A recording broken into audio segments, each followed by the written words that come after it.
रत्नागिरी जिल्ह्यातील गणपतीपुळे येथे आयोजित जिल्हास्तरीय सरस प्रदर्शन 2025 ला पर्यटकांचा अभूतपूर्व प्रतिसाद लाभला। 24 ते 28 डिसेंबर या कालावधीत झालेल्या या प्रदर्शनात एकूण 63,51,973 रुपयांची विक्रमी विक्री झाली। यात 50 लाख रुपयांहून अधिक किमतीची उत्पादने तर 13 लाख रुपयांच्या चविष्ट खाद्यपदार्थांचा समावेश आहे।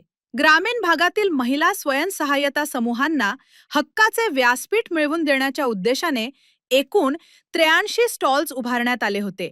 प्रदर्शनात कोकणी मेवा, हस्तकला, घरगुती मसाले आणि नर्सरी उत्पादनांची मोठ्या प्रमाणावर विक्री झाली।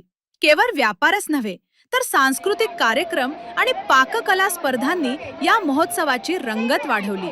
उत्कृष्ट विक्री, मांडणी आणि चवीसाठी विविध महिला गटांना मान्यवरांच्या हस्ते पुरस्कार देऊन गौरवण्यात आले। या उपक्रमामुळे महिलांच्या आर्थिक सक्षमीकरणाला मोठी चालना मिळाली आहे। कोकणी संस्कृती आणि पदार्थांच्या लोकप्रियतेमुळे बचत गटांचा उत्साह या निमित्ताने द्विगुणित झाला आहे।